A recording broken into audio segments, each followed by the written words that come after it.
Hey! All of you, over here, quickly! We have to take cover! Someone's calling for us! Oh, this wind is too strong! Let's get over there! That sounded like Candace.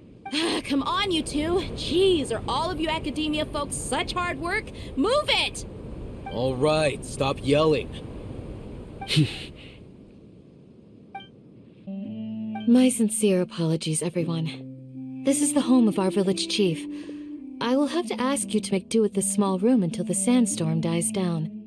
Please, let me introduce myself. I am Candace, protector of Aru village. Our savior has come at last! Nice to meet you, Candace. The name's Paimon. Thank you so much for helping us. There's no need to thank me. It's only right to help each other when the weather gets rough. Wow, she's so gentle and caring, like a nice older sister. Unlike those guys over there. All right, now that we're all better acquainted, we should return to the topic at hand. As a guardian charged with the responsibility to protect my fellow villagers from harm, I was observing your conflict from afar, even before the sandstorm started. And now that you have set foot within our village itself, it is all the more my responsibility to make absolutely sure that you pose no threat whatsoever to us. So please, have an honest and sincere conversation with one another, and put your hostile feelings to rest. If anyone dares to start anything again while they are under this roof, I will not hesitate to send them out for some quality time with the creatures of the sandstorm. Oh, on second thought, Paimon may have misjudged Candace's character. And that goes for you too, Miss Dia. Do I make myself clear? All right, we got it, Candace. That's what I like to hear. So, which of you will begin? Good. I'm glad to see you two clearing up your misunderstandings. And now you, Dia. I believe it's your turn. Is that all? Well, I will admit that definitely sounds like your style. In that case, welcome back, Dia. That's more like it. I missed you all so much, Candace.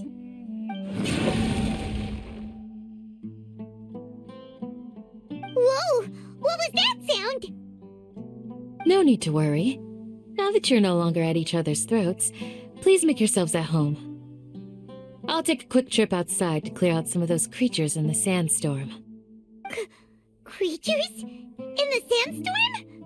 Are you sure you don't want some backup? Fighting in a sandstorm is not for the faint-hearted. Anyone without extensive training in these conditions is at a disadvantage. You needn't worry. Yeah, just leave him to Candace. Don't worry, she's as tough as they come. Oh, Candace, you're still fighting? You've been out here dealing with these creatures the entire time? Yes. They just keep coming in waves. I've lost count of how many I've defeated. Before I realized it, even the sandstorm had stopped. Ah, here comes another wave! Leave this round to us. I got interrupted earlier, but now I have something to take my anger out on. It's been quite a while since I've seen the Flame Mane in action. I'll leave these to you then. I'll be sure to put on a good show. Let's go! What we fought just now was probably the aftermath of the sandstorm, so we should be safe for the time being. Ah, you're back already. We just wanted to confirm something with you. Do you know a boy by the name of Isak? I had a feeling he'd go looking for you.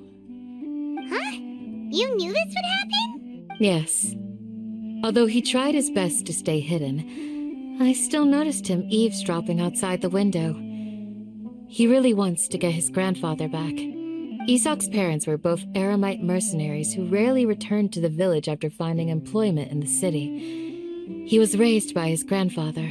Unfortunately, it was only a few years before his grandpa passed away. Isak was still very young at the time, so various families in the village took turns caring for him so he could survive. Later, an elderly mad scholar arrived at the village. Isak thought the scholar bore a striking resemblance to his grandfather, and thus often spied on the man. However, the scholar was unkempt in appearance and incoherent in speech. Although Isak referred to the man as his grandpa, he was afraid and didn't dare to approach him. One summer night, the oft mumbling and bumbling grandpa suddenly calmed down and seemed to become more lucid. He even noticed Isak hiding in the distance.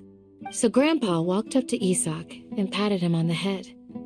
He even took Isak to the entrance of the village, where he patiently taught the boy the names of the stars, and accompanied Isak until he fell asleep.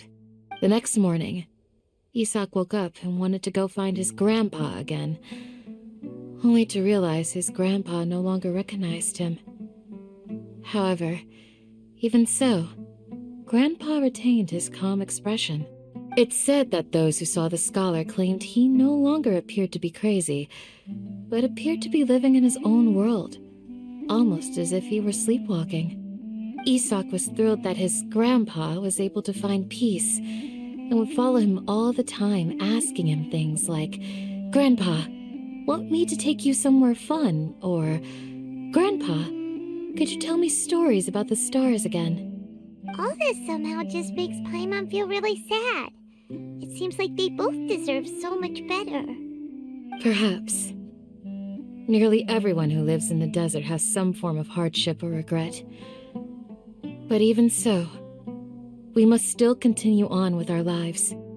It's also my reason for fighting. I must continue to protect this land. Perhaps you are more compassionate than I gave you credit for.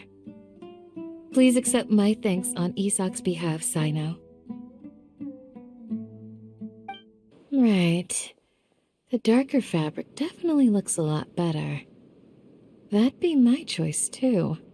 We're back, Candace! We've got a lot to tell you. Ah, welcome back. Did you find out anything useful? I see. So someone used a kind of incense to lead the exiled scholars away from the village. This should be all of them. I'll let you take it from here. All right. I'll be in touch. Until then, please stand by. Candace, do you need any help? Candace will be okay on her own. I trust her, so you can too. She's been guarding Aru village for quite some time now. If anyone is qualified to question the offenders, it's her. While I'm questioning them, why don't you pass some time by exploring the area?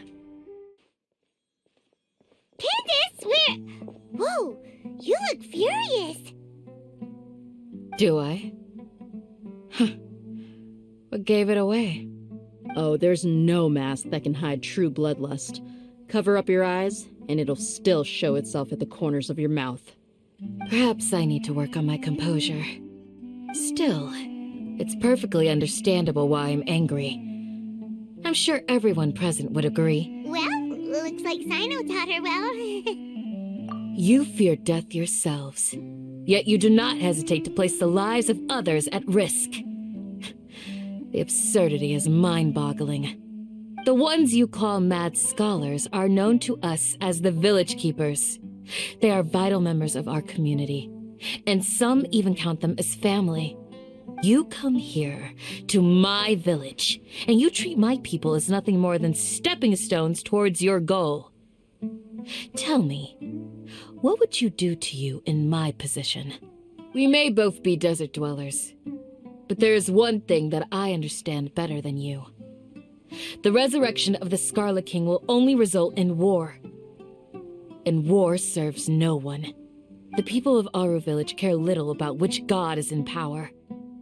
Life may be tough and tiring, but we wish to preserve our way of life. A war would only cause us to lose all that we have. And that is not a responsibility that you can afford to shoulder. I'm listening. Uncle Anpu? What do you mean? You're right. Isak is still waiting for news on his grandpa. Candace, I'll let you deal with the radicals. Leave everything outside the village to us. All right. You're all here so early. Dia, wait. What's the matter? I heard that you were quite reckless yesterday. No more of that today, understood? Or I'll be very upset with you. Fine. The village keepers you found have all been returned to their homes, and each one has a dedicated caregiver to look after them. The 2 new scholars are being kept under close supervision, too. Really great work, everyone. The atmosphere is so heavy. Hey, say something! Stop spacing out!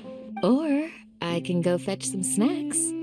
Oh, Paimon's so coming with you. So, everyone, are we on the same page? Crush the sages and rescue our god. That is our ultimate goal. Well, let's brainstorm a little more about what other resources we can draw on. The next time we gather here, we must have a solid plan. Yep, it'll work out for sure.